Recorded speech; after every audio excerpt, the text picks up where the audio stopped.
तो आज के वीडियो लेक्चर का विषय है गोलीय पृष्ठ पर प्रकाश का अपवर्तन। तो यदि किसी पारदर्शी माध्यम का पृष्ठ गोलाकार हो तो उस पृष्ठ को गोलीय अपवर्तक पृष्ठ कहते हैं। गोलीय पृष्ठ जिस गोले का भाग होता है उसके केंद्र को पृष्ठ का वक्रता केंद्र C। तो आप लोग डायग्राम को देखिएगा। ये अगर उत्तल का ले रहे हैं तो ये जैसे कोई गोला है, तो ये हिस्सा कांच का बना हुआ है, ये पूरा ठीक। और इधर क्या है, इधर हवा है। तो ये जिस गोले का हिस्सा है उसका केंद्र क्या कहलाएगा, वक्रता केंद्र C। और इसकी त्रिज्या, ये त्रिज्या कहलाएगी R, वक्रता त्रिज्या। और गोलीय पृष्ठ का मध्य बिंदु ये कहलाएगा इसका ध्रुव। तो यदि किसी पारदर्शी माध्यम का पृष्ठ गोलाकार हो तो उस पृष्ठ को गोलीय अपवर्तक पृष्ठ कहते हैं। और गोलीय पृष्ठ जिस गोले का भाग होता है, गोलीय पृष्ठ जिस गोले का भाग होता है उसका केंद्र वक्रता केंद्र और इसकी त्रिज्या जो है वो वक्रता त्रिज्या। और गोलीय पृष्ठ का मध्य भाग ये कहलाता है ध्रुव। तो ये जो डायग्राम हम लोग बनाए ये उत्तल के लिए था। इसी तरह से अवतल पृष्ठ कुछ इस तरीके से होगा। ये मान लीजिए कोई गोले का हिस्सा है और इधर का पदार्थ जो है ये कांच है और इधर हवा है। तो इसका मध्य बिंदु ये कहलाएगा P। और इसकी जो त्रिज्या है, त्रिज्या अब इधर आएगी, तो इसका केंद्र कहलाएगा यहाँ C। और P से लेकर C तक की दूरी कहलाएगी वक्रता त्रिज्या। और P और C को मिलाने वाली काल्पनिक रेखा ये इसका मुख्य अक्ष कहलाएगा। ठीक इसी तरह से इसमें भी होगा। तो ये था उत्तल के लिए और ये बना किसके लिए, अवतल पृष्ठ के लिए। तो वक्रता केंद्र से होकर जाने वाली काल्पनिक रेखा जो है वो कहलाती है मुख्य अक्ष। और गोलीय पृष्ठों पर प्रकाश का अपवर्तन उन्हीं नियमों के अंतर्गत होता है जिस तरह से समतल में होता है। तो समतल का एक बार फिर मैं आप लोगों को याद दिला देता हूँ। ये अपवर्तक पृष्ठ है जो दो माध्यमों को बांट रहा है। मान लीजिए इधर हवा है और इधर क्या है, इधर कांच या पानी है। तो ये विरल माध्यम हुआ और ये सघन माध्यम हुआ। तो आपतित प्रकाश किरण जिस बिंदु पर पड़ती है वो कहलाता है आपतन बिंदु। और आपतन बिंदु पर अभिलंब खींचा जाए तो विरल से जब सघन में जाती है प्रकाश किरण तो वो अपने मार्ग से अभिलंब की ओर झुकती है। विरल से जब सघन में जाती है तो वो अभिलंब की ओर झुकती है। यानी अब दूसरे माध्यम यानी सघन माध्यम में उसका मार्ग कुछ इस तरीके से होगा। ये अपने पूर्ववर्ती मार्ग में ना जा कर के सघन माध्यम में अभिलंब की ओर झुक कर चलती है। तो आपतित किरण ये P मान लीजिए, इसको O मान लीजिए, तो PO आपतित किरण है, ये है आपतित किरण। और ये वाली लाइन कहलाएगा अभिलंब। तो आपतित किरण और अभिलंब के बीच बनने वाला कोण आपतन कोण I। और इसी तरह से ये वाली किरण है अपवर्तित किरण। तो अपवर्तित किरण और अभिलंब के बीच बनने वाला कोण कहलाता है अपवर्तन कोण। तो दो कोणों के नाम मिले हमको। I जो है वो आपतन कोण है, आपतन कोण। और इसी तरह से R जो है वो क्या है, अपवर्तन कोण, अपवर्तन कोण। तो जिस तरीके से समतल सतह पर होता है इसी तरह से गोलीय पृष्ठ पर भी होता है। समतल पृष्ठ से जिन नियमों के अंतर्गत अपवर्तन होता है, गोलीय सतह से भी अपवर्तन उन्हीं नियमों के अंतर्गत होता है।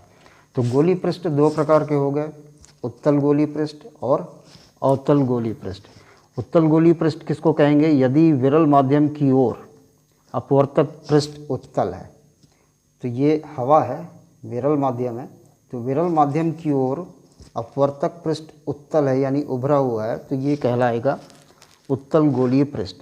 और इसी तरह से अवतल गोलीय पृष्ठ किसको कहेंगे, विरल माध्यम की ओर अगर ये धंसा हुआ है या पृष्ठ अवतल है तो ये कहलाएगा अवतल अपवर्तक पृष्ठ। तो ये दो हो गए चिन्ह परिपाटी। फिर चिन्ह परिपाटी हर बार आएगा ये कि बाएं तरफ की दूरियों को, अच्छा सारी दूरियां कहाँ से नापी जाती हैं, सारी दूरियां नापी जाती हैं ध्रुव से, और ध्रुव के बाईं तरफ की दूरियों को ऋणात्मक लिया जाता है और दाईं तरफ की दूरियों को धनात्मक लिया जाता है। आपतित किरण किस दिशा में जा रही है, आपतित किरण हमेशा बाएं से दाएं जाती है। तो आपतित किरण की ही दिशा में नापी गई दूरियां धनात्मक होंगी, या कहा जा सकता है ध्रुव के दाईं ओर की दूरियों को धनात्मक और ध्रुव के बाईं ओर की दूरियों को ऋणात्मक कहा जाता है। इसके अलावा और कुछ चीज़ों को ध्यान देना है। वस्तु की दूरी को किससे प्रदर्शित किया जाता है, वस्तु की दूरी को प्रदर्शित करते हैं हम लोग U से, और प्रतिबिंब की दूरी को प्रदर्शित किया जाता है किससे, प्रतिबिंब की दूरी प्रदर्शित होता है V से। ठीक, तो अगर बाईं तरफ होगा, वस्तु अक्सर बाईं तरफ ही रखते हैं, यानी ये हमेशा ऋणात्मक रहेगा, और प्रतिबिंब या तो दाईं ओर बन रहा होगा या बाईं ओर बन रहा होगा। अगर बाईं ओर बन रहा होगा तो प्रतिबिंब की दूरी को ऋणात्मक लिया जाएगा, और दाईं ओर बन रहा होगा तो प्रतिबिंब की दूरी को धनात्मक लिया जाएगा। या इसको ऐसा भी कह सकते हैं कि आभासी प्रतिबिंब जो कि जिस तरफ वस्तु है उसी तरफ बनता है, तो आभासी प्रतिबिंब के लिए प्रतिबिंब की दूरी को ऋणात्मक और वास्तविक प्रतिबिंब के लिए प्रतिबिंब की दूरी को धनात्मक लिया जाता है। और इसमें कुछ अभिग्रहित हैं, यानी कि हम मानकर चल रहे हैं कि वस्तु जो है वो बिंदु आकार की है और मुख्य अक्ष पर रखा गया है उसको, और गोलीय पृष्ठ का द्वारक बहुत छोटा होता है। गोलीय पृष्ठ का द्वारक बहुत छोटा होता है, तो यहाँ पे जब हम लोग डायग्राम बनाते हैं तो ये बहुत ज़्यादा कर्व्ड बना देता है, जबकि ये कुछ इस तरीके से ही होगा, बिल्कुल हल्का सा। ठीक, द्वारक छोटा होता है और इसका जो वक्र है वो बहुत कम होता है। आपतित किरण, अपवर्तित किरण और अभिलंब मुख्य अक्ष पर अल्प कोण बनाते हैं। सबसे पहले ले रहे हैं अवतल पृष्ठ पर अपवर्तन। हालांकि बुक में पहले उत्तल होगा, लेकिन जहाँ तक मेरा समझना है कि आप अवतल को अगर समझ गए तो अवतल को समझने के पश्चात उत्तल को समझना बेहद आसान होगा। तो सबसे पहले डायग्राम बनाना सीखते हैं हम लोग। तो सबसे पहले एक लाइन ड्रॉ करेंगे। मैं एक डायग्राम बना रहा हूँ बड़ा, बाद में फिर से छोटा बना के यूज़ करेंगे। तो पहले आप लोग डायग्राम जो बनाना बता रहा हूँ इसको कॉपी पे बनाना सीख लीजिएगा बेहतर तरीके से, क्योंकि पहले भी कह चुका हूँ कि कम से कम 70% डेरिवेशन जो हैं 12th क्लास के वो बिल्कुल डायग्राम पे आधारित है, डायग्राम बेस्ड हैं। डायग्राम अगर समझ गए तो आप लोगों को बहुत आसान लगेगा ये पूरा डेरिवेशन। तो सबसे पहले एक मुख्य अक्ष खींचे। यहाँ मान लेते हैं कि कोई बिंदु आकार की वस्तु है O। तो यहाँ कितनी लाइनें खींच रहे हैं हम लोग ध्यान दीजिएगा, फिर ये शॉर्टकट तरीका मैं बता रहा हूँ। तो सबसे पहले ये एक लाइन खींचे हैं, मुख्य अक्ष हो गया। मुख्य अक्ष पर एक बिंदु आकार की वस्तु लिए, यहाँ से एक लाइन सीधी ड्रॉ करेंगे, स्ट्रेट लाइन कुछ दूरी तक। उसके बाद इसको हम लोग सीधा जाने देंगे डैश लाइन के थ्रू। ठीक, फिर यहाँ पर से एक लाइन खींचेंगे इस तरीके से। ये लाइन हमारी होगी अभिलंब, जिसको नाम दिए CL। ठीक, और स्केल को आप लोग स्केल यूज़ करिएगा, स्केल को यहाँ पर रखिएगा इस तरीके से, इन दोनों के बीच में से गुजरे। ये हम लोग कुल अभी तक 3 लाइनें खींच चुके हैं। एक लाइन हो गई मुख्य अक्ष, एक हो गया बिंदु O माना गया है मुख्य अक्ष पर रखी हुई वस्तु बिंदु आकार की। तो यहाँ से एक लाइन जा रही है इस तरीके से, स्ट्रेट लाइन गई, और उसके बाद इसको आगे आप लोग डैश लाइन बनाइएगा। ठीक, फिर इसी बिंदु, ये बिंदु हम लोग का M कहलाएगा। तो C से एक बिंदु खींचेंगे जो M से होकर के जाएगा, ये हमारा बनेगा अभिलंब CL। और इन दोनों के बीच में एक लाइन ड्रॉ करेंगे। इधर की लाइन को आप डैश लाइन से बनाइएगा। ठीक, और ये फिर सीधे इस तरीके से जाएगी, बिल्कुल सीधे। तो ये चीज़ प्रदर्शित कर रही है कि यहाँ पर एक अवतल पृष्ठ है इस तरीके से, इसका नाम क्या है, ये हो गया ए, पी और बी। तो ये डायग्राम इस बात को प्रदर्शित कर रहा है कि मुख्य अक्ष पर जो बिंदु आकार की वस्तु रखी है ओ से चलने वाली एक प्रकाश किरण वक्रता केंद्र से होते हुए जाती है, ध्रुव से होते हुए सीधी निकल जाती है, और वक्रता केंद्र से गुजरने वाली जो प्रकाश किरण है ये बिना विचलन के सीधी निकल जाएगी। अपवर्तन के पश्चात इसका विचलन नहीं होगा। क्यों नहीं होगा? क्योंकि ये वक्रता केंद्र से गुजर रही है।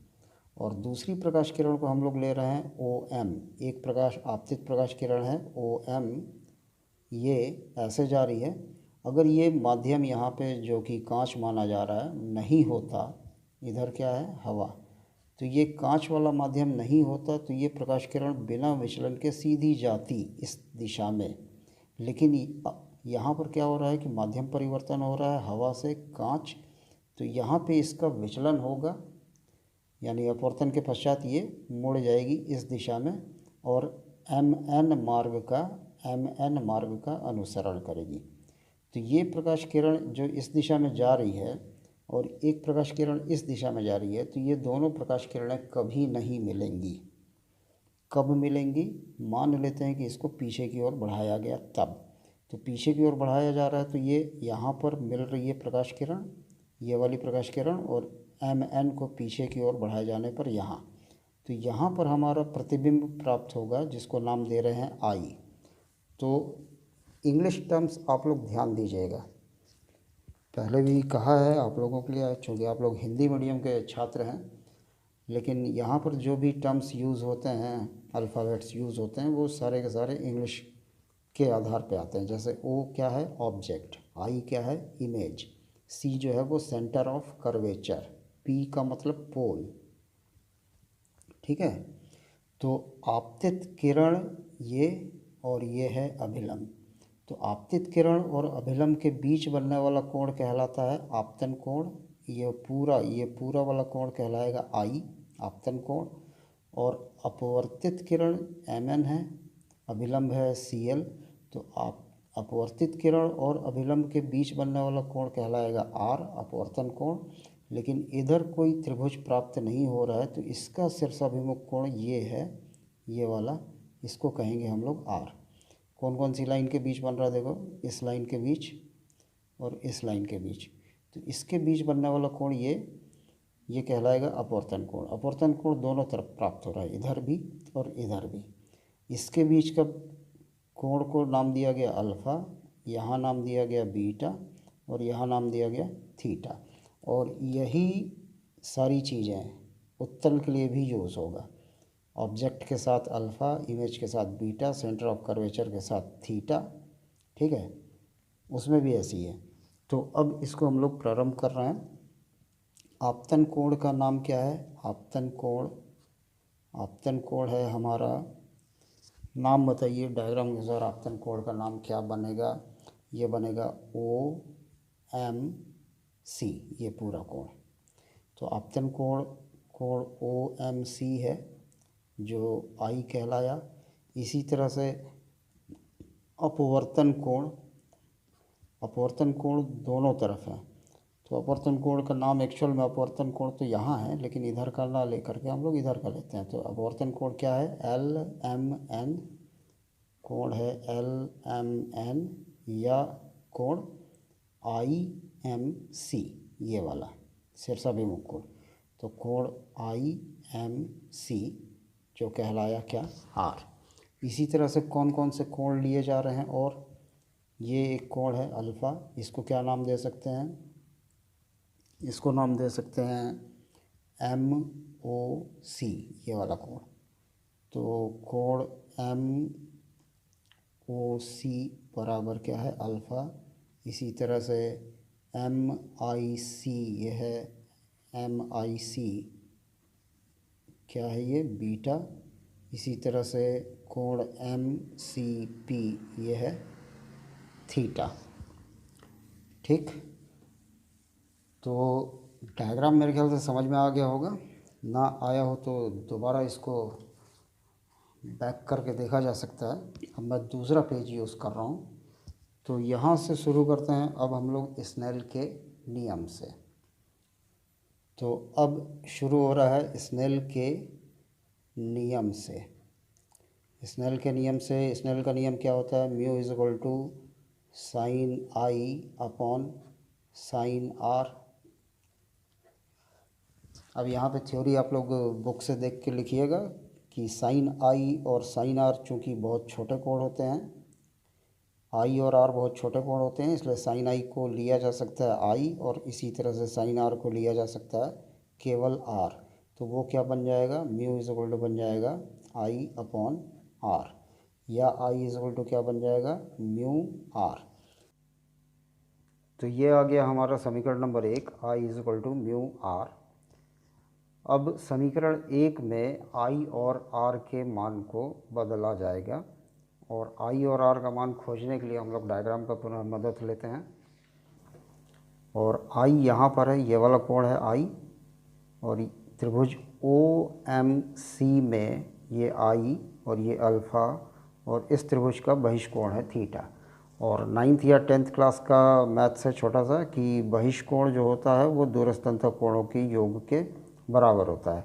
यानी त्रिभुज ओ एम सी में थीटा बराबर होगा आई प्लस अल्फ़ा, चूँकि थीटा जो है वो बहिष्कोण है और दूरस्थंतक कोण कौन कौन से हैं? आई और अल्फ़ा। तो अब हम लिखते हैं त्रिभुज ओ एम सी में थीटा इज इक्वल टू क्या होगा? आई प्लस अल्फ़ा, यानी आई बराबर आएगा, अल्फ़ा को पक्षांतर कर देंगे इधर तो थीटा माइनस अल्फ़ा। इसी तरह से त्रिभुज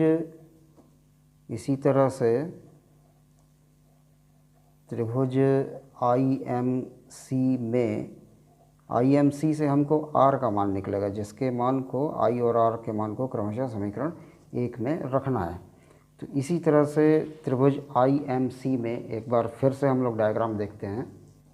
तो ये रहा डायग्राम, और त्रिभुज आई एम सी में ये वाला कोण है आर, ये है बीटा और ये है थीटा।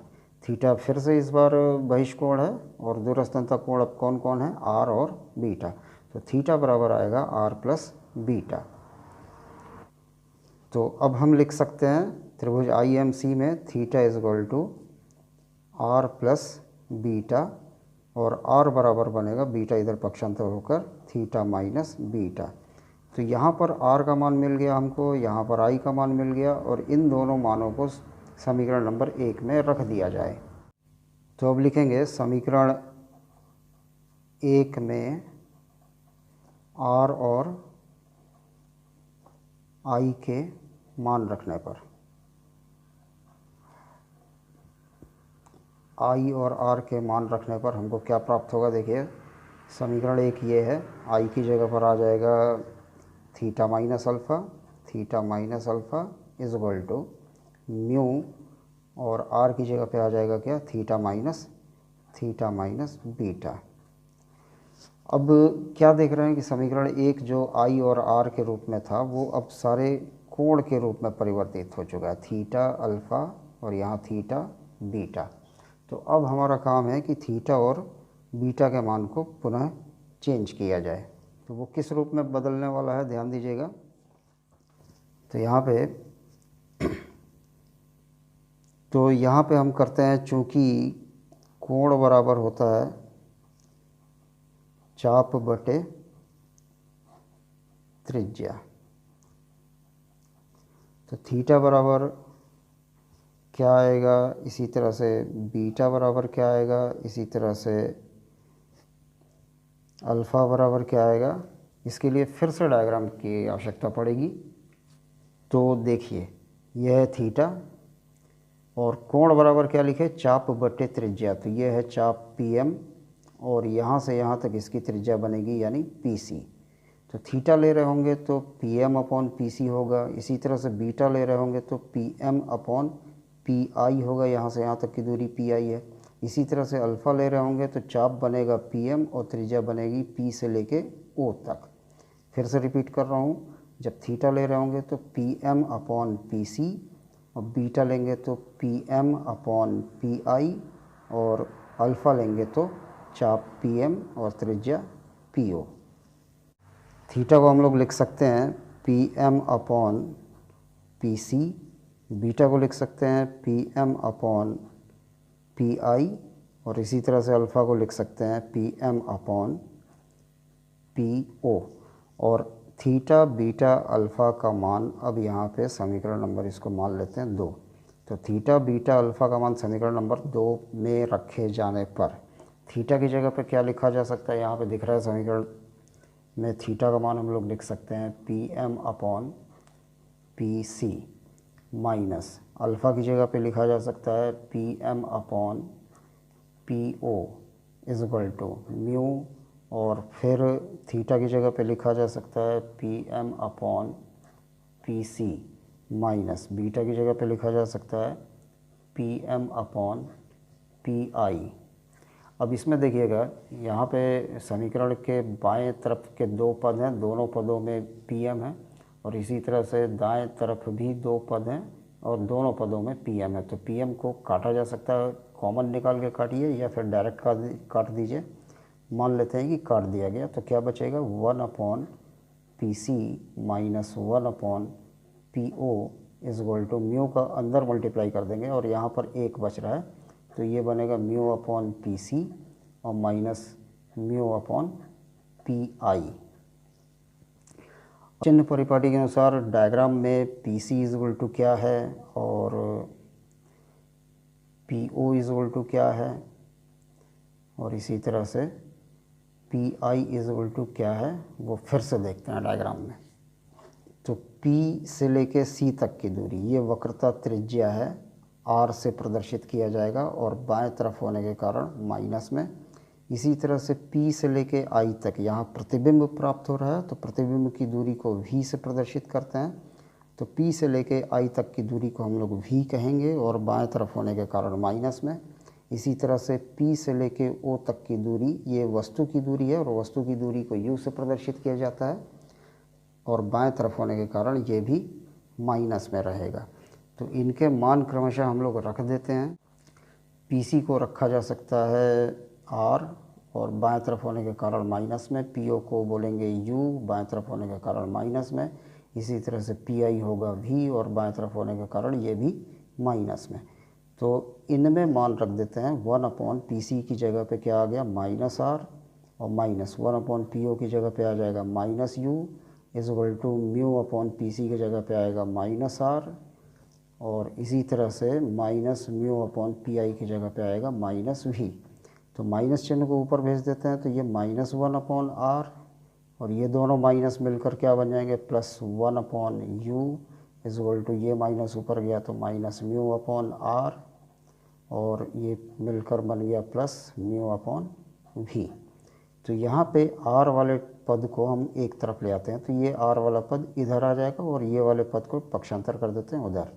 तो ये वाला पद माइनस का है, इधर आके क्या बन जाएगा प्लस का म्यू अपॉन R, और ये वाला पहले से है minus 1 upon R is equal to क्या बना म्यू अपॉन V, और ये वाला पद उधर जाके बनेगा माइनस 1 अपॉन U। तो इन दोनों में R है, इसको हम लोग लघुत्तम ले लेते हैं, तो R लघुत्तम हो गया, तो क्या बना यहाँ पे mu minus 1 is equal to mu upon V minus 1 upon U। तो ये जो R है ये गोलीय पृष्ठ से अपवर्तन का सूत्र आया, और कौन से गोलीय पृष्ठ से, ये हम लोग बनाए हैं अवतल का। तो बुक में थोड़ा सा परिवर्तित रूप है, इसमें क्या कह रहा है कि फिर से डायग्राम देखते हैं, हवा को ले लिया गया है μ1 और इधर का ले लिया गया है μ2। तो इसको हम लोग मान ले रहे हैं कितना 1, क्योंकि हवा का अपवर्तनांक होता है 1, और μ2 को μ2 ना लेकर के केवल म्यू लिया जा रहा है।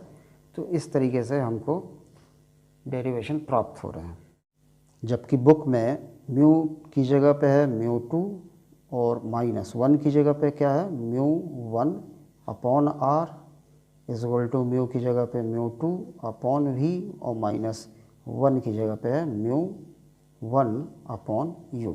तो ये दोनों डेरिवेशन सही हैं, फ़र्क ये है कि वहाँ पे हवा ना लेकर के पहला माध्यम को म्यू1 लिया है और दूसरी तरफ का जो सघन माध्यम है उसको म्यू2 लिया है।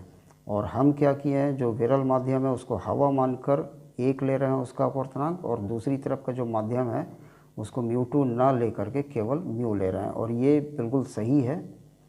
तो हम इसी तरीके से इसको बनाएंगे। और उत्तल का भी अपवर्तन सूत्र यही आता है, हाँ, लेकिन डायग्राम उसका अलग है और उसी के हिसाब से उसकी चिन्ह परिपाटी यूज़ होगी। भी उसमें धनात्मक रहेगा, सी भी धनात्मक रहेगा, यू माइनस में रहेगा, लेकिन अपवर्तन सूत्र यही आता है। तो कुल मिला के ये कहा जा सकता है कि दोनों लगभग एक जैसे हैं, बस डायग्राम का थोड़ा सा फ़र्क है, और डायग्राम के फ़र्क होने के कारण चिन्ह परिपाटी में भी चिन्हों का फ़र्क पड़ रहा है, लेकिन बनाएंगे तो वो लगभग एक जैसा ही है। तो आप लोग इसको बेहतर तरीके से समझिए। और मैं फोर्सफुली बोल रहा हूँ कि 70% डेरिवेशन जो है वो डायग्राम बेस्ड हैं, इसलिए डायग्राम को करना बहुत ज़रूरी है। बिना डायग्राम को समझे आप डेरिवेशन नहीं बना पाएंगे, और अगर बना रहे हैं तो वो आप केवल उसको याद कर रहे हैं, समझे बिना कर रहे हैं।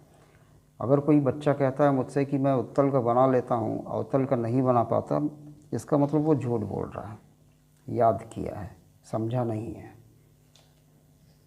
तो कोशिश करिए, बहुत मुश्किल नहीं है, बहुत आसान सा है। और 12th क्लास का सबसे फ़ायदेमंद चीज़ ये है कि आप अगर एक को अच्छे से समझ गए तो आपको 2-3 डेरिवेशन आसानी से बन जाएंगे। और यही इसकी कमज़ोरी भी है कि जो बच्चा याद करता है उसको बहुत सारी चीज़ें याद रखनी पड़ेंगी, और जो बच्चा समझता है उसको एक समझा यानी 3-4 डेरिवेशन वो आराम से बना पाएगा। तो आप लोग कोशिश करिए कि हर टॉपिक को बेहतर तरीके से समझ के बनाएं।